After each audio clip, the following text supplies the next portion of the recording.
Kiekvienam skirtas savo. Trečiojo etapo įgula progos sudalyvauti pusiaujo šventėje negavo. Už tai patyrė, ką reiškia kirsti 40-asias platumas, pramintas riaumojančiomis. Šios šaunuolės visa įmanoma garsų palete patvirtina, kad šį vardą pelnė ne veltui. Negana to, bekeičiant burės vienos jų virvę netikėtai įsuko laivo sraigtas. Vienam iš įgulos teko nerti toli gražu nešiltą vandenyną ir be jokios nardymo įrangos jį išvaduoti. Šiai operacijai skirto laiko pasirodė esas vos pusvalandis ir ne todėl, kad kas skubintų. Greičiau dėl fakto, kad po pusvalandžio tokioje temperatūroje gali sušalti negyvai. Šios informacijos tikrumo praktikoje tikrinti nieks nenorėjo. Visiems tapo ramiau, kai sraigtas buvo išlaisvintas iš virvės pančių, neviršijant pavojingojo laiko limito. O geležinio žmogaus vardą gavęs naras su šypsena ir puodeliu arbatos ėmė saugiai šildytis ant denio. Deja, vieną kartą sukelti nepatogumus sraigtui neužteko. Ketvirtojo etapo metu jis tiesiog ėmė ir dingo vandenino dugne. Matyt, tai buvo lemta. O kas daugiau belieka, jei netikėti lemtimi. Sraigto jau neištrauksi, o krantą tenka pasiekti be jo. Negana to, pirmą kartą įgulą labai rimtai prispaudė Odisėjos grafikas. Į Sidnėjų vėluoti buvo negalima nei trupučiu. Mat čia laukia ypatingas momentas, kurio niekaip nepaslinksi ir nepavėlinsi. Naujieji metai, kurie Australijoje išaušta 9 valandomis anksčiau nei Lietuvoje. Metai, kai Lietuva švenčia savo vardo 1000-metį. Lyg suprasdama šį svarbų faktą, Neptūnas pasiunčia patį palankiausią vėją ir Amberseilas kartu su 4-ąja įgula tampa ta mažytė dalelė Lietuvos, kuri 9 valandomis anksčiau už visą likusią tėvynės dalį pasitinka šaliai ypatingus metus. Tuo tarpu 5-ai įgulai teko malonumas etapą pradėti šiek tiek atsinaujinusiems. Pirmiausia, su naujų gražuolių sraigtu, išdidžiai spindinčių saulėje ir viltimi, kad skandintis kaip jo pirmtakas šis nesugalvos. Dėmesio jachta prieš šį etapą gavo ir daugiau. Buriuotojų Mekoje laikomame Oklando uoste buvo atidžiai patikrintos visos svarbiausios jo dalys.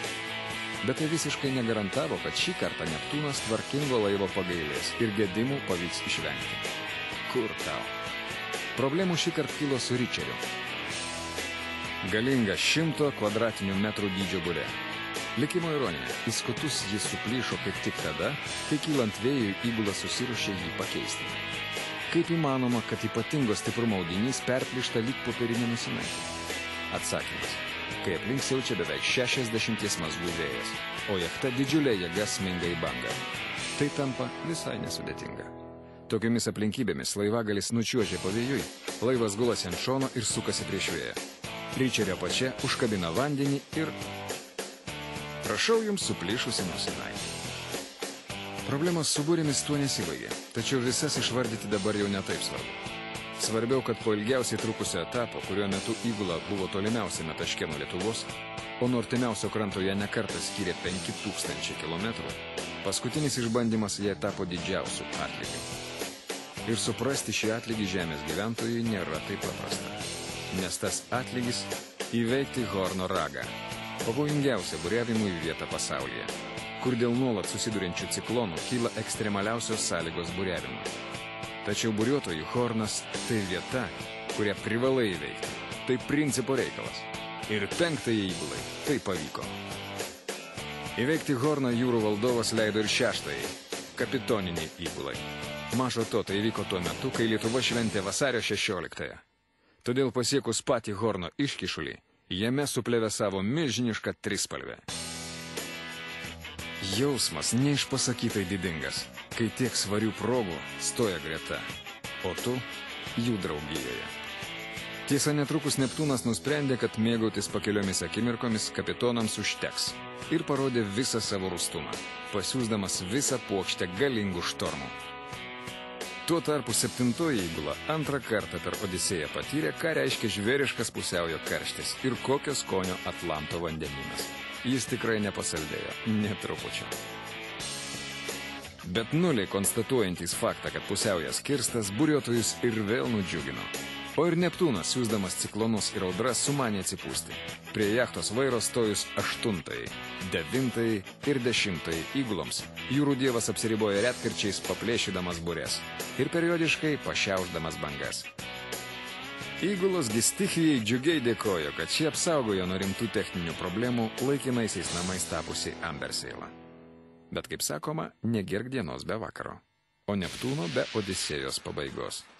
Lyg taupęs paskutiniųjų 3 įgulų sąskaitą paskutinėjai, 11. Jis atsiunčia tokį gedimą, kad maža nepasirodo. Net im atrodyti, kad seniokas sudarė nebylų sandorį su motina Baltija, kuri savo vaikus priėmė mažiausiai nesvetingai. Kone finišo tiesiojoje, kovojant su audra per deninus ryto šūksnis, lūžo Gikas, pagrindinė burė laikantis buomas. Jachtoje gyvybiškai svarbus. Nuo jo ima priklausyti esminis klausimas, ar pavyks Odisėją pabaigti laiku. Ir galiausiai ir iš viso ją pabaigti pavyks. Nuotaika subjūra kaip reikalas. Bet žaibiška kranto komandos reakcija pirmoje stotelėje po avarijos, nemiegota profesionalaus meistro para ir dar kvepiantis klijais Gikas vėl ima tarnauti.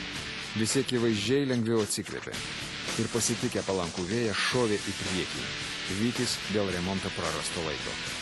Nes tasai tariamas šveicorius jau buvo ėmęs vėl grėsmingai mojuoti savo kalendoriumi, įkyriai baksnodamas į likusias iki 1000-mečio šventės dienas, o šios liktyčiai į pabaigą ėmė tirpti regis greičiau nei tirptų ledai ties pusiauju. Bet buriuojant būna ir tokių akimirkų, kai laikas sustoja. Nesvarbu, kuriame etape plauktum ir kokį vandenyną skrostum. Jis sustoja, nes įsivyrauja štilis.